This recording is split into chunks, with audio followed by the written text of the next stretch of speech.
Welcome to Transformation with Martine.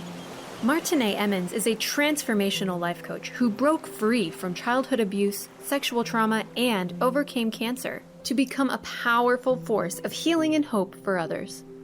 Martine describes traumatic events as fierce emotional tsunamis. They can leave impending doom and destructive tidal waves of emotions that hit you when you least expect it. Martine helps her clients dive into the depths of their trauma and pain as she stands fiercely advocating for them to shine a light on those experiences and find the lesson in the pain.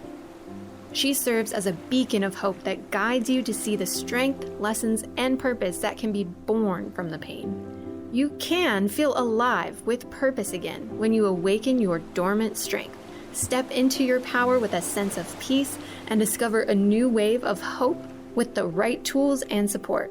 Martine and her guests are here shining their lights today through empowering stories of hardship and transformation to inspire you to find hope and to see that there is a beautiful blue ocean of serenity, happiness, and fulfillment in your future. Transformation with Martine starts now. Welcome, everyone, to Transformation with Martine. This is where we conquer anything and compromise nothing. For those of you who don't know, my show is about hope, and the guests that I invite on my show all have a story of overcoming, because I believe, as they believe, that we as humans can get back up from anything. So I want to introduce my guest today, Hannah O'Brien. She is an anti-anxiety coach. And I usually, Hannah, if you don't know, I let my guests formally introduce themselves because it's nice to hear how you see yourself.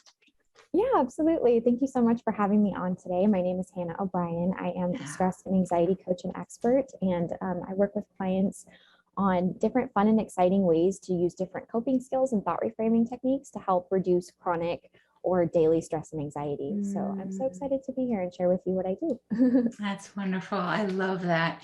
And as you and I have spoke before we even decided to do the show, that anxiety is running rampant now. It is nothing like the time when I was growing up compared to you and being 25. I mean, there's a big age difference, yet I faced much of it myself in my life. It just seems higher now because of pressures, social media, just societal pressures overall on young people, on older people, on a pandemic we just had. What brought you to the work that you do? What was your story to bring you to this? Yeah, absolutely. I think anxiety was something that I suffered with throughout my entire life. I think from a very young age of about 3 years old, it started for me, and I wasn't able to really figure out that's what it was until I was a lot older. For me, it manifested as when I was younger, it was night terrors, and I would have stomach aches and stomach issues. And kind of headaches and other things that I didn't really realize were anxiety until I got a lot older, and I was able to really self-reflect and realize, oh, okay, that was anxiety. That was me just being a little anxious child. I was scared of the dark. And so that was causing my stomach to hurt. And I felt like, oh, my stomach's hurting and not really sure why. And so my parents thought maybe it was medical. And so we kind of ruled everything else out. And so in ruling everything else out, a lot of times you can get down to that diagnosis of anxiety.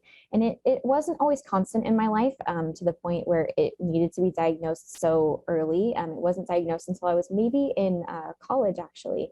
And so even though I suffered with it in high school and I knew that's what it was something that came on multiple different times in my life, and something that I didn't really have the tools to deal with until later on.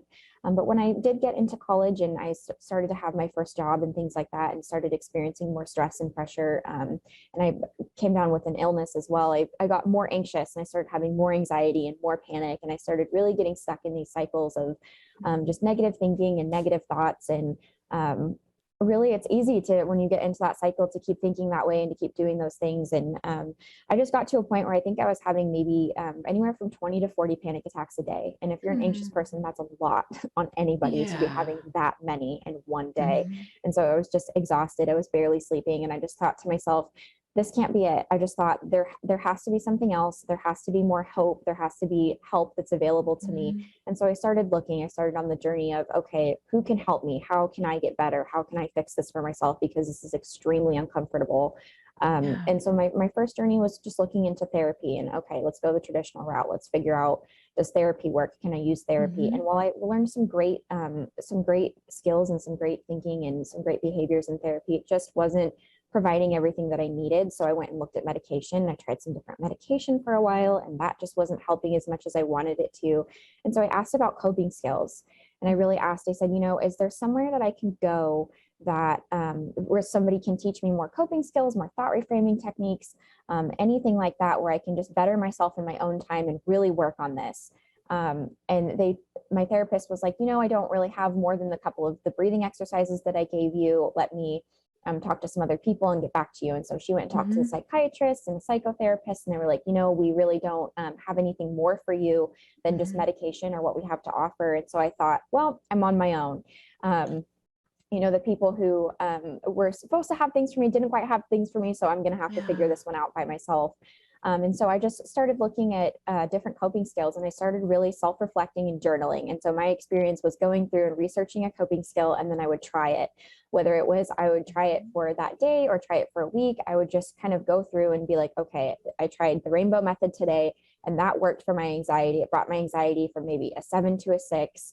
And that worked for a minute. And then I would just kind of journal out how I felt, and I would just keep going. I would keep track of anything that was helping me or anything that I felt was helping in any type of way. And I made a toolkit out of it, basically like a self-care toolbox of all of the coping skills that were really helping me get through it. And after a while, I just became really passionate about it and figuring out how to solve it for myself. It was such a huge issue that once I was able to overcome it and use all of these different coping skills and thought reframing techniques to get past it, I started in my free time just helping people just naturally and normally. I was in a bunch of Facebook groups, and I was really spending hours and hours responding back to people. Have you tried this? Have you tried mindfulness? Have you tried meditation? Have you tried yoga? Have you tried probiotics? Have you tried exercise? And just kind of would go over all of these different things, and they'd be like, no, I'd never heard of that. I'd never tried that. And so I'd spend some time working on with each of these people, just different things that they could try or do. And someone eventually brought it to my attention. They were like, do you charge for this? And I was like, no. I was like, I just kind of,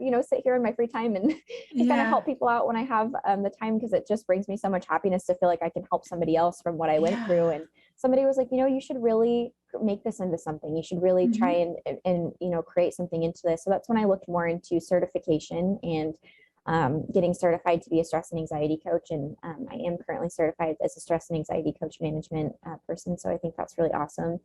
Going through that certification was really great. I learned some things that I knew, but a lot of the same. I was like, I've tried most of this. So just kind of going through most of the course, knowing some of the information was really cool. Going in that I've got through the most of it, and I really got to the meat of what I was supposed to learn and know. And then just kind of getting that experience, I decided to offer a free beta program for I think 3 to 5 people I let in, and they're just finishing up their program this week. But it was a 6-month program in an effort to help give them all of the skills that they needed to get through their stress and anxiety. And I wanted to create the program into everything that I needed and wanted when I was stressed out and I was anxious and I needed that help and didn't have it. And so it was really amazing to get to go through and create all of that and just kind of see the transformations in some of these people. And really some of the things that they were saying is really, really incredible. I got a lot of, this is helping me more than therapy has. This has helped more than medication. I've had some clients that were telling me that they feel like they're in control now. They feel like they have power back over their life.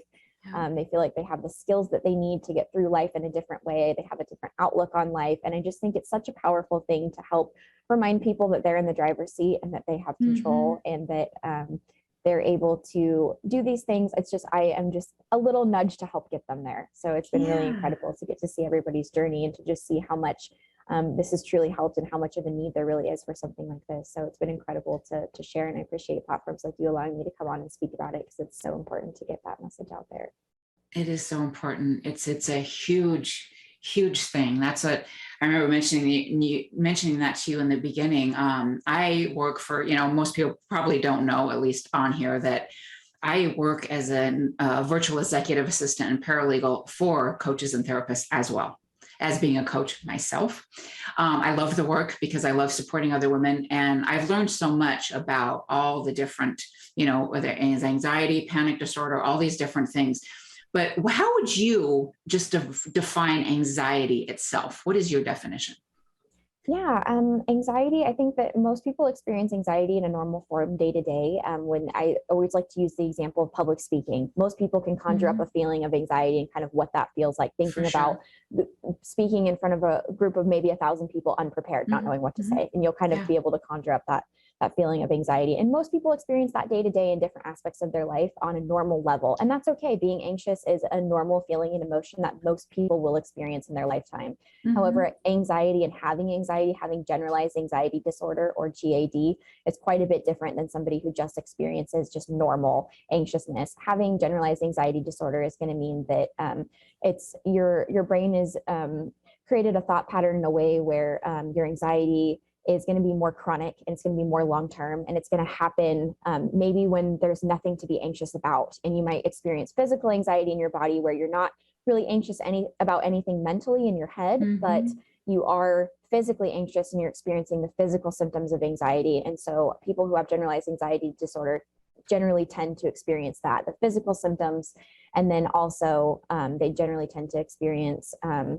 more chronic symptoms that might not be brought on or triggered by anything, whereas that kind of anxious feeling was triggered by that speech or by speaking in Hmm. front of people. Somebody else who's anxious might just be anxious on a Tuesday morning for no reason, just because all of a sudden they're anxious. And so it's kind of a misfiring of the brain or the body.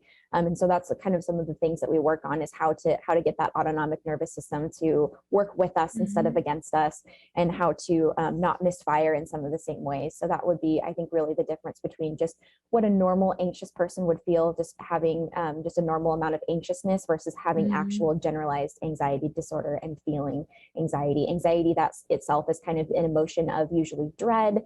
It might feel like panic, strong worry, and it's usually accompanied by other physical symptoms like stomach aches, headaches, nausea, tightness, tingling in the arms and legs, Hmm. and different sort of physical sensations like that generally come with anxiety as well. Different people will experience it differently and will have different symptoms because our bodies and our brains all work different. So I hope that answers your question. Yeah, yeah, yeah. I only I get anxious a lot, but it's more of fear. Fear of something I've got to do, fear of something I don't necessarily want to do, or I'm just afraid of being visible, like being on here, right? It's like it's just fear, and it's just all this, I don't know sometimes how to describe that, what's going on, but I'm really just scared. Do you think that's part of it? Just a fear that's making it happen, or Absolutely. I think fear and anxiety walk hand in hand. I think a lot of mm-hmm, times identifying the root of our fear can really mm-hmm, help us work through whatever anxiety it is that really seems to be bothering us. And so a lot of times I work with that on clients. If we're having a moment that we think might be anxiety, we can kind of really look at what's happening during that moment of anxiety, what's happening mm-hmm, before, and what's happening after, to kind of really take a look at where it's at and how it's functioning in our lives and in our bodies. And if it's really as anxiety, that'll help us pinpoint it, being able to look at that mm-hmm, moment and what's happening inside of that moment. Okay, are we afraid of something? Is a fear triggering an anxiety? And just kind of getting to the root of it, figuring out what we're afraid of and dismantling that fear, reframing those thoughts, which is something I work a lot with my clients on, is really important and will really help to make us feel more comfortable and less afraid. mm-hmm. Yeah, I agree. At least in my work, I know for sure it's finding the root cause, and then you can start working on it from there. But you got to find it. Absolutely. It depends upon, this could be almost anything if you find that root cause. Absolutely. So we're going to take a break, but where can everybody find you first, Hannah? Absolutely. Everybody can find me on my website at Hannah, Hannah-O'Brien, OBRIEN.com. And you can go ahead and click my little chat widget in the lower right-hand corner and just send me a message, and I'm happy to communicate back with you. You can also find any sort of information that you might need on me on that website. Awesome. We'll be right back, everyone. Thank you so much for listening.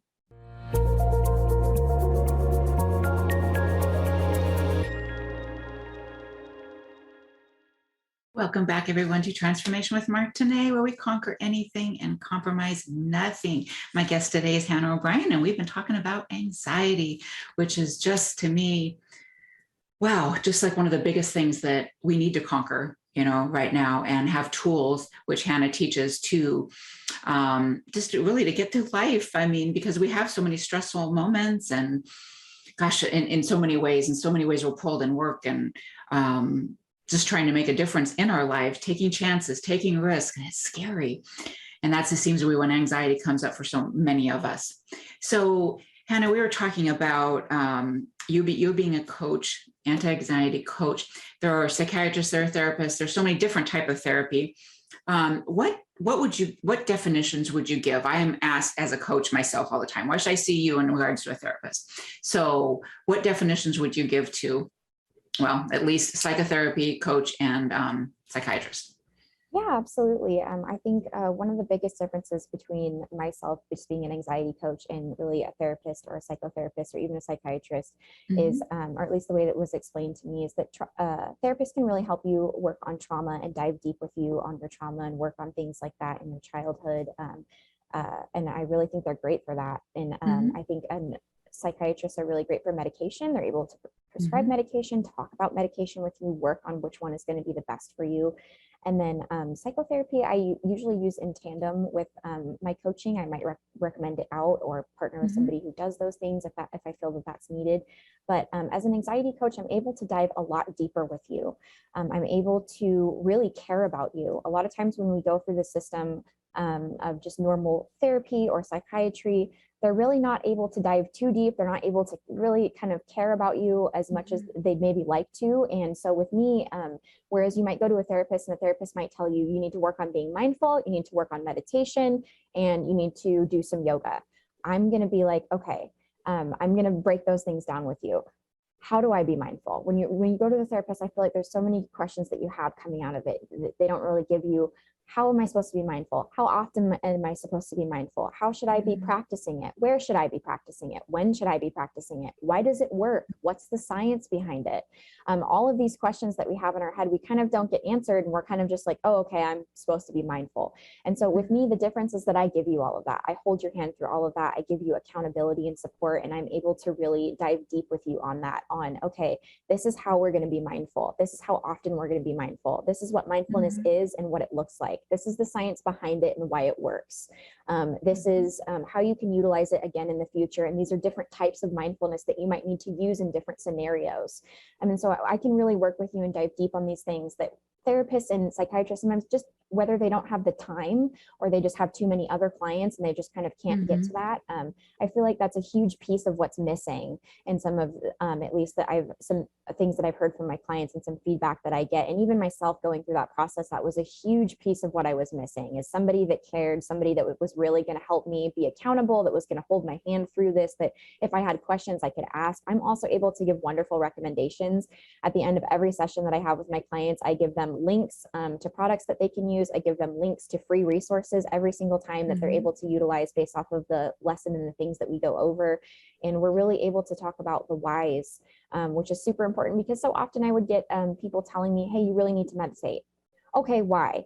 Okay, what type of meditation is the best for me? Okay, which one does it work better for me to do it in the morning or the night? When should I add it into my routine? How often should I add it into my routine? And just all of these really important questions that I feel like we don't get answered unless we're either really willing to do the work ourselves or we have somebody who knows how to do the work with us. And so that's what I provide, is just somebody that's able to work with you on those things and really give you the full picture of how to deal with your anxiety. And so when we're working on these things, we also look at everything. I look at the food. I look at what are you eating? How often are you exercising? How good is your sleep quality at night? What does your support circle look like? What are your relationships around you look like? How are you communicating to other people? How are you internally talking to yourself? What story are you telling yourself in your mind when you're anxious? How can we rewrite that narrative? Very good. And just kind of looking at all of these different things creates this whole picture of a person. And so I feel it's important to look at each different aspect to make sure that there's not anxiety in any of those that's popping up in different areas that's causing more problems than not. So really diving deep and taking a look at the whole entire picture instead of just one piece. And instead of just 45 minutes once a month or once every 3 months or whenever they can fit you in, I'm weekly or monthly or however often you need to come, so that way you're getting the help when you need it, instead of having to wait for months to get help or things are piling up while you're not able to get it or receive it. So I'm a lot more affordable, a lot more accessible, and just a lot more in depth than some of the other traditional options, I would say. Yeah, you definitely provide a good service. And I resonate with a lot of what you're saying. And I also will add, at least for my own experience and the people that I've done work for, I think it depends on the person. Because I remember when I was in California, and I was a California trained paralegal, and I'd have people all around like, oh my God, how do you work for attorneys? They're just horrible people. I'm like, not the ones I work for. They were all very good on board. They were not somebody who would take advantage of you or just, for your money or whatever else. And then when I moved to Michigan, some of the attorneys I worked for, oh Lordy, I can see what they were saying. And then the therapists that I work for now in my executive business, they will definitely take the time. They will explain. They will do that. So I think it depends on the person. But I love the fact that you point that out. And a lot of the therapists, I will get calls from clients for my therapist, and they'll be like, oh my God, you're taking my call. Like, people are so overworked right now because of not only anxiety, but just so many other mental health problems. They are so overrun, and they're doing the best they can.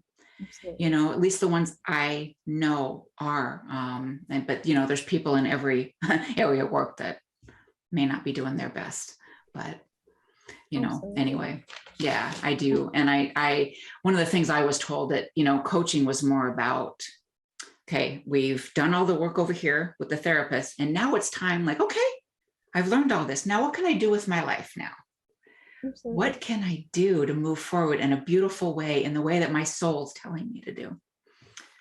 So absolutely. I think everybody absolutely is completely different. And I think that's why it's a lot better sometimes to work with a coach too, because they have the ability to make it more personalized and less by the book, and are able to just really accommodate you in whatever way that you might need. And I think that that's been something so beneficial to my clients, especially. I'm like, if you hate it, I hate it. If we find a coping skill and you're like, I hate meditation, then I'm like, me too. Let's move on to the next one. So whatever, right, gotcha. Whatever you need, I am happy to do and happy to work with you and happy to try, because I think it's really important to find what the individual needs, because even an individual's anxiety thoughts and symptoms, even down to what they're experiencing physically, are going to look really different from one person to another. And so I think that's why a coach is really great too, is because it's we can do a lot more unique of kind of a plan and work with you on those things. And I do have some clients, that is not to hate on any of the therapists or the psychotherapists or anybody out there or psychiatrists that are out there. I think that they do great work, and a lot of times I do recommend certain clients out to go see them, depending. I just think that there's differences in what we're able to do and what we're able to achieve and what we're certified in. But I think being able to dive deep is definitely a privilege. I love being able to do that and have that kind of relationship with my clients, where we're able to really figure out the root of it, what's going on, and treat it in the most comfortable way possible. Then there's nothing like seeing a breakthrough in somebody you're working with. Absolutely nothing better.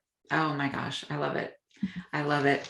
So you were talking about panic disorders and several a day, or having a panic attack several a day.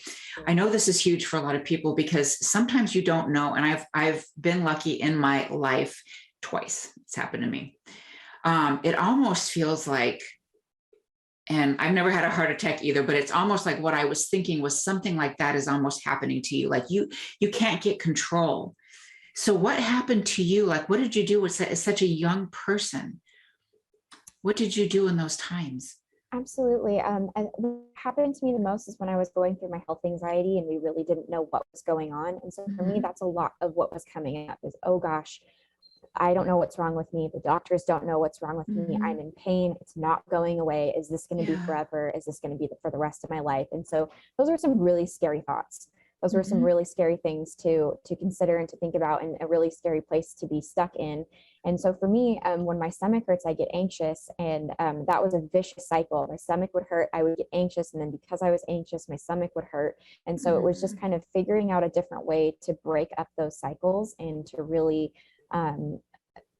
figure something else out. I noticed that during the same time every night, I would start to get into a cycle of, okay, it's getting 4 or 5 o'clock. It's getting dark out. I'm starting to get anxious. So the first thing that we did was break it up. Every day at 4 or 5 o'clock, I'm doing something different. The first day I went out for a walk.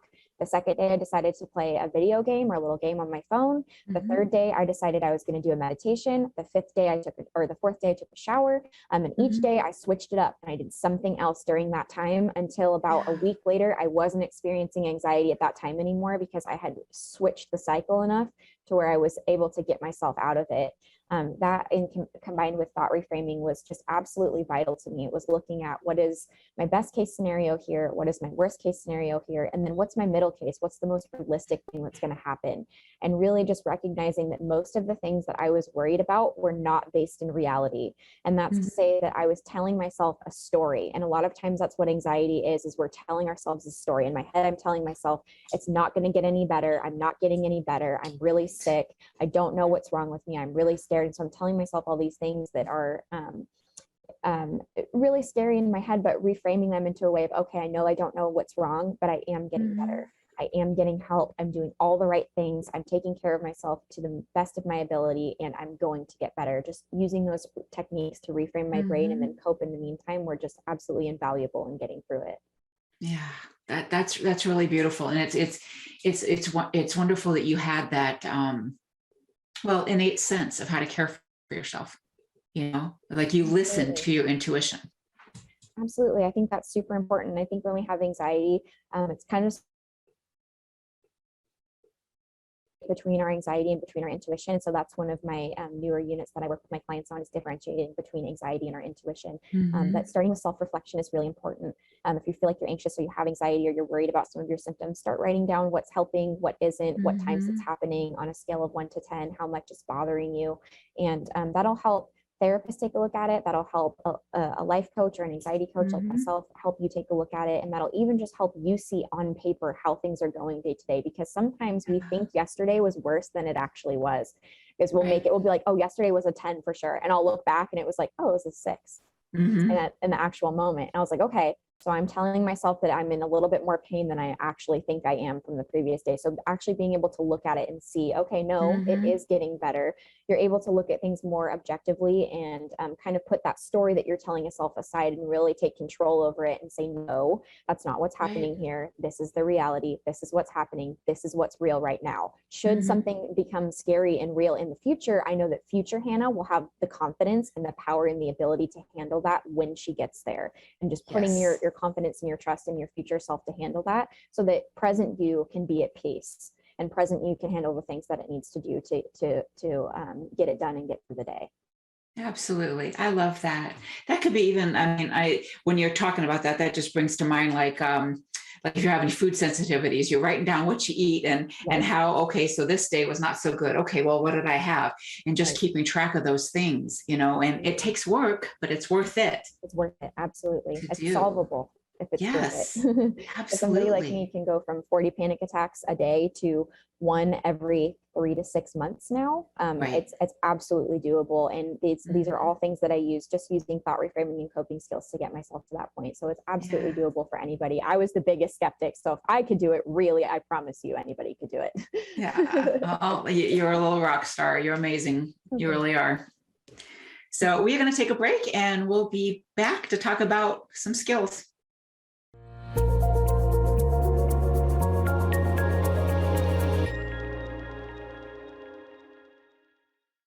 Welcome back, everyone, to Transformation with Martine. That's me. This is where we overcome and conquer anything and compromise nothing.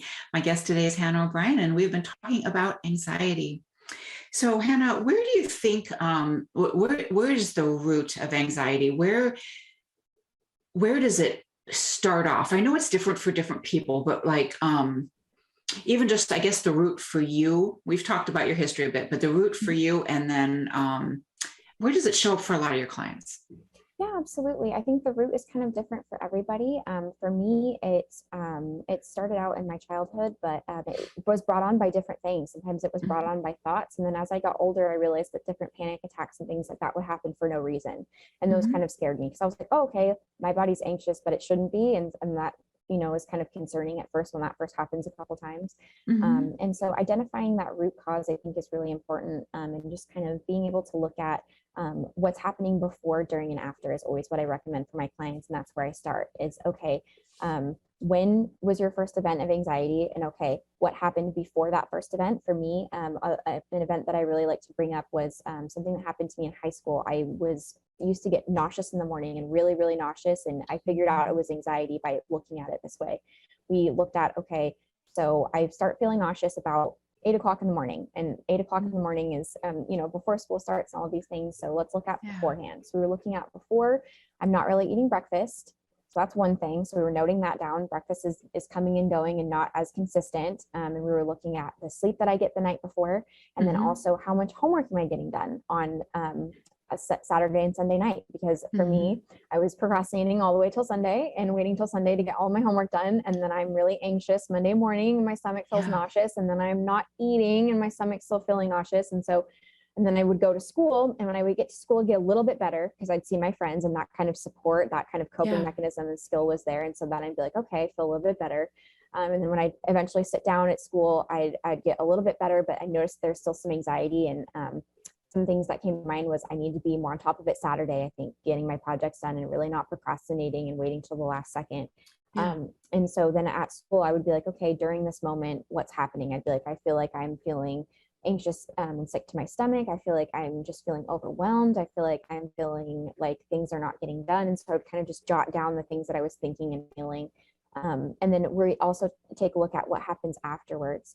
Afterwards, what kind of coping skills are we using? What are we doing to help combat the anxiety? How are we self-reflecting? Are we writing down what's happening in the moment? And just kind of things like that. And so I would really be like, okay, I would feel anxious at school. I made sure to make a change to eat breakfast in the morning. And if I couldn't eat breakfast because I was too nauseous, bring it to school with me, or bring like a power bar and a water or like an orange or something, so that I could just have a snack at school later when I did feel a little bit more hungry. And just making, if I couldn't follow the social scripts, making sure that I could eat whenever was possible for me. And so really just identifying what's going on before, during, and after, I think has helped a lot of my clients figure out, is this anxiety? Is it not anxiety? And then also figuring out just kind of the root cause, where it's stemming from, and what we're actually doing about it. Because sometimes we get to there and I'm like, what are you doing after? They're like, nothing. I didn't know I was supposed to be doing anything afterwards. I was just kind of anxious and waited for it to go away. And I'm like, that's okay. Sometimes that's where we're at in the journey. And we just need to learn some skills and some coping mechanisms that we can use to really help ourselves get over that. And a coping skill that I really like to share with everybody that I think works really well unanimously across the board, whether it's for students or parents or teachers or children, works really great, is called the rainbow method. And it's very easy to use. And what you do is you look around the room wherever you're at, and you want to find one object that's red first, and then one object that's yellow, and then an orange one, and then just going in the color of the rainbow, finding a green, blue, and purple object. Nice. And so you want to either say it out loud or say it in your mind. And so the point of it is to find a color in each object. And then when you're done and you get to the end, you get purple, go back and start again to red, but this time go around the room and you have to find a different object. It can't be the same one. And so find a different red one, a different yellow one, and keep going around the room. And what this does scientifically in our brain is it grounds us to the present. It reminds us that we're in a safe environment, that we're in a safe place. It gives our brain a task or an activity to do really fast and kind of scan the room. And it just requires our brain to get grounded. And so you'll notice that after doing this exercise, you feel it's not supposed to be something that's supposed to make you feel completely relieved and renewed and all of your anxiety and problems have been solved, but it is supposed to be something that's a grounding exercise, which just means that it's getting us from a level of high anxiety to a lower level of anxiety. And so after this, I would always recommend employing another coping skill, like go and do a meditation, or go and take a quick walk outside, do a 15-minute walk, or maybe you need to go grab a water and sit down for a minute and just practice some mindfulness, or maybe you need to do some yoga, or whatever it might be that's going to really help you feel calm and feel relaxed in the moment, is going to be super helpful. But just kind of employing some of those skills and really finding the ones that are comfortable. When we're looking at coping skills and we're trying to find ones that work for us, we're looking at, is this comfortable for me? Is this something that I can do reliably, either at home or at work or at school or wherever I'm at that I need it to? Because we have different coping skills for different events. I have some that I give for in the car, some for at work, some for at school, some for at home. So depending on where we are, there's different things we can do, and just kind of recognizing which environments we feel most anxious in can also be helpful and tell us a lot about our anxiety and ourselves. And really just creating that little toolkit of different coping skills that help us when we feel anxious, and just kind of exploring those things. I always recommend to clients who don't have a lot of money or a lot of free time to use YouTube. There's so many amazing and incredible free resources available to you on YouTube that are really amazing to look up, that helped me a lot when I was going through some things and couldn't quite afford some of the more expensive apps or more expensive meditations. So I just encourage you to do your research and to find what works for you. And if you don't want to do your research, hire somebody like me who will do it for you. Right, right. That's really cool what you said, because depending upon where we are, anxiety happens anywhere. You're not always going to be at home. Right. I've noticed a lot of people, and I'm not one of those so much people watchers, but I do observe, and I am a naturally curious person. But I think one place of high anxiety is airports. Absolutely. You can see people just like, whether they're afraid of getting on the plane or they're just stressed out because, oh my gosh, the flight got canceled, or I'm not going to make it to my meeting on time, or whatever. And you can just see this, So what would you give somebody who is in a place that's really not appropriate? And I guess unless you're going into a bathroom stall to try to calm down, what would you give somebody there? Absolutely. Flight anxiety is very real. And a lot of people in my family actually suffer with flight anxiety. And so some things that we can do, there's specific meditations that are curated and created for people who struggle with flight anxiety. I would recommend looking any of those up for free on YouTube. I would type in flight anxiety meditation. And there's also, you can also just deep breathing is really helpful beforehand. We want to do anything that's going to calm ourselves down and keep ourselves in a place of calm before we go. Things like bringing somebody with you that's able to support you. If you're able to go with somebody, sitting next to them and having them do different tools with you. My partner and I like to use a lot of partner tools, and one of them is called the numbers game, and it activates a different part of your brain than anxiety. And anxiety and the numbers game cannot live in your brain at the same time. It has to be focused on one spot. So it pulls the focus from the anxiety, and all it is it's a repeat after me. So my partner will say 45 and I'll go 45. He'll say 52, I'll say 52. He'll go 187, I'll go 187. And so his job is to vary the numbers and to vary maybe the length that they come out. So he might be like 1086, and I might say that back, and then he might be like 7, 2, 4, and then he might speed up a little bit or slow down or with his numbers. And so my job is to follow him, to match his energy, match his tempo, match his words.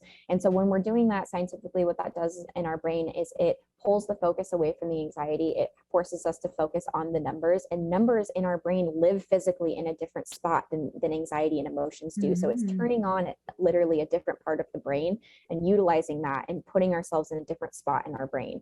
And so over time, that usually slows us down and calms us down a little bit. So just doing that, reminding yourself that you're in a safe space, reminding yourself that turbulence has never once caused a plane crash. I think that that's really important to remember, because turbulence can seem very scary. And just making yourself as comfortable as possible. If it's okay to tell people you have anxiety.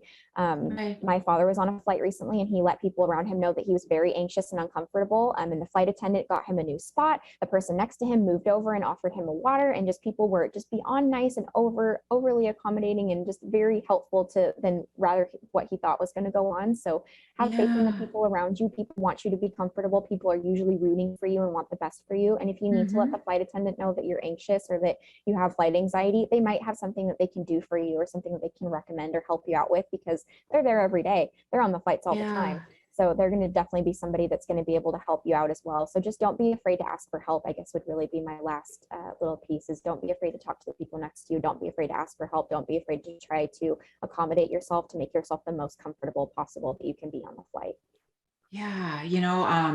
I want to take a break in a moment, but I think that's amazing that your father did that, because my father would never do that. Just tough.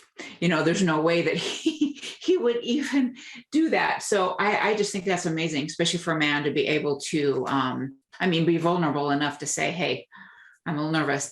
I think that's great, because then it also opens up for other people. If they're feeling the same way or whatever, there's like a connection. And most people are, I believe anyway, are really good when it comes to someone just saying, that they're afraid, or that something, hey, I'm in a bad state right now because such and such. People come together in times of need, and I think it's beautiful. Absolutely. And so absolutely. And I think he didn't expect that at all when that happened to happen that way. I think he was just nervous, and he just kind of stood up and he was like, hey, I need, in a moment of panic, he's like, I just need this to happen. I need this to help somebody to help me. And people want to help. They really do. They want to be there for you. They want to see a good outcome. And so just never be afraid to reach out for help, or just, say what's on your mind, or just let some people know, hey, I'm really anxious. Is there anything that we can do to kind of help me out right now? Because people are understanding, people get it. Most people in their lives, like we talked about earlier, will experience some form of anxiousness, so they can kind of understand to a degree. And it's always important to allow people to let you help them.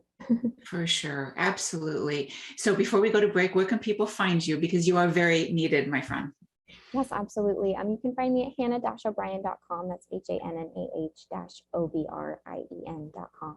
And you can hit my little chat widget on the lower right-hand side of the screen and just click in and message me. And I usually respond back within about 15 minutes to the hour. I'm pretty quick on getting back to people. I'm happy to help answer any questions you have or about coaching or life or just anything in general. I'm very helpful. And I also have all of my contact information on there as well, so that you can reach out to me and see any future appearances that I have. So feel free to check that out. All right. Thank you so much. We'll be right back, everyone.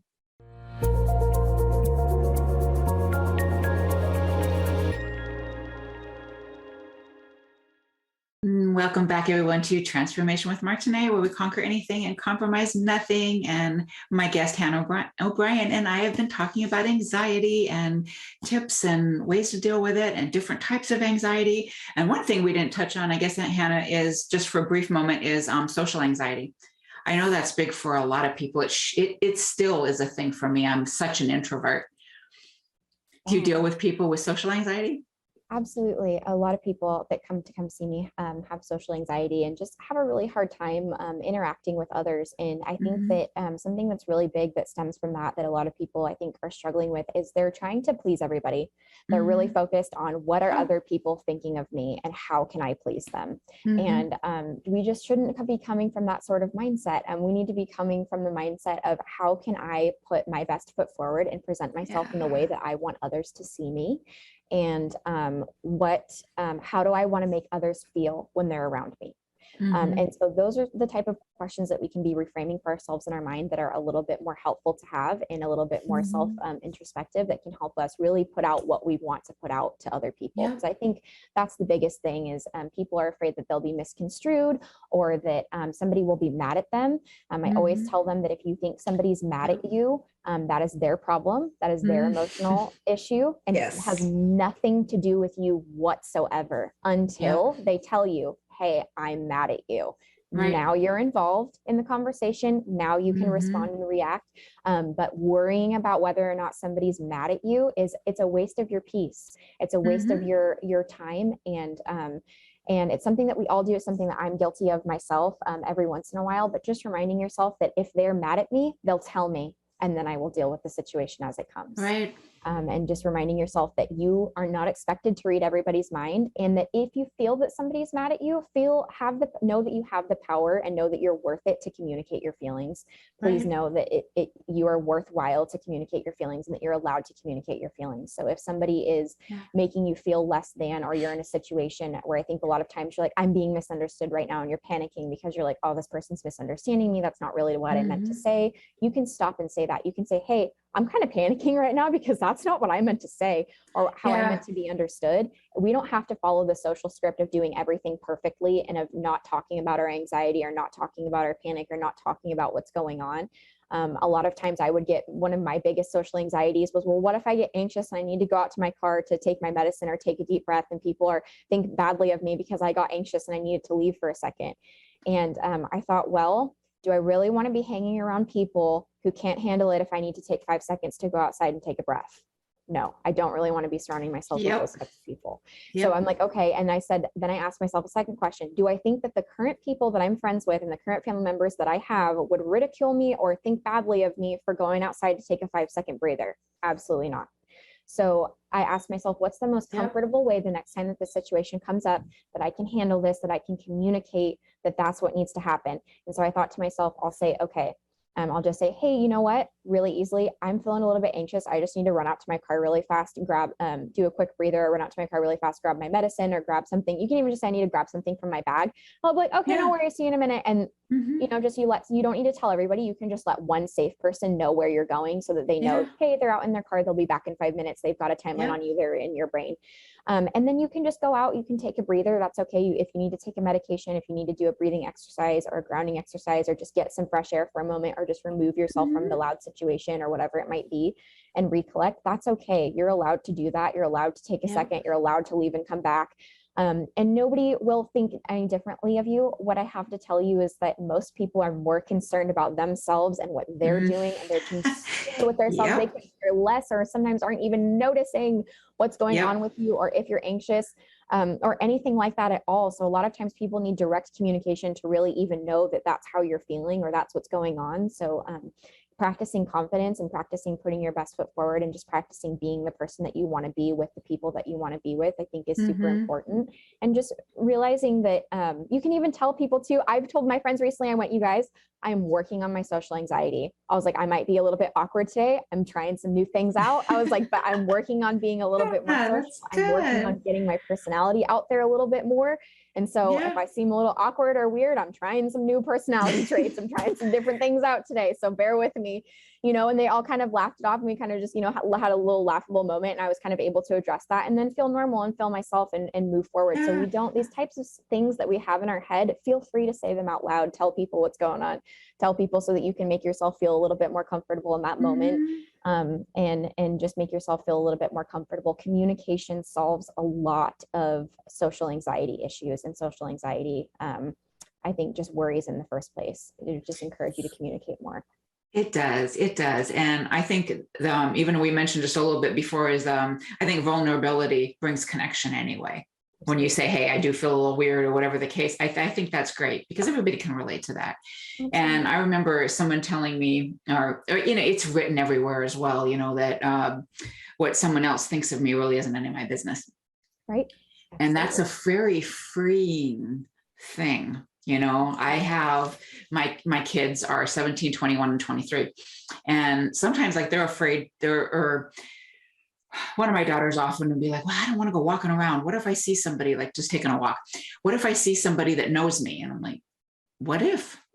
I said, I will go for a walk and sometime I'll dance through the neighborhood. I don't care who is watching me. And part of that is, of course, getting older. I don't care as much. But the other part is I know they're not paying attention to me. They may look at me and laugh for a moment, but then they're back to their own head and their own thoughts. Right. Oh, absolutely. So it's really just about, comfortable in your own skin and communicating and voicing what you need to say. And if people are not interested or they give you a bad time for something, they're probably not worth being in your life, like you said. Absolutely. And trust that you know you the best, better than anyone else does. So when somebody else tries to tell you who you are, don't let them. Know that you know you the best, and that you will decide any information that comes in, whether that is correct about you or not. And so if I were in that situation, my client was like, well, what if somebody looks at me, or what if somebody, sees me walking down the street? I'd be like, well, at least they're getting a good look. At least they're getting the full picture, because I'm sure you look fabulous today. So be kind to yourself, choose those moments to talk to yourself in kind of a humorous way, or put yourself forward in a way that's positive, because some of those inner thoughts and kind of things that we tell ourselves really make up how we feel about ourselves. So make sure that you're your best friend, and that you're nice to yourself and treat yourself, hype yourself up the way you would hype up your best friend, and the way that you would talk to somebody that you love, and somebody that you would want to feel beautiful, because you want to feel the same way. And like you said, at the end of the day, everybody else is most times a lot more interested in themselves. And even if they do think about you for a split second, they're on to the next thing and they've already forgotten about it. So exactly. So have as much compassion for you as you would anybody else. So we have just a minute left, Hannah. So tell everybody again where they can find you. And it's been a pleasure. Absolutely. Thank you so much for having me. I appreciate being on here. Absolutely. And everybody can go ahead and find me at my website. My website is hannah-o'brien.com, HANNAH-OBRIEN.com. And you can go ahead and reach out to me there. I've got all my contact information and upcoming appearances. But thank you so much, everybody that was listening. I appreciate you all and appreciate you having me here. Yes, absolutely. It's been a great show. Thank you, everyone. And please tune in every Friday, 10 a.m. Pacific and 1 p.m. Eastern. Thank you so much. Thank you for listening to Transformation with Martine. Did listening today spark a sense of hope and possibility? Hold on to this feeling and tune in every second and fourth Friday at 10 a.m. Pacific for more inspiring conversations with Martine and her guests. They will show you there is hope, and you are right where you need to be. Martine is dedicated to supporting you right where you are, while launching you towards promise, passion, and possibility that leads to the fulfilled life your heart aches for. If you're tired of being stuck, schedule a complimentary consultation with Martine and get on the exciting path towards the life you want to be living. Visit martineemmons.com and make your appointment today.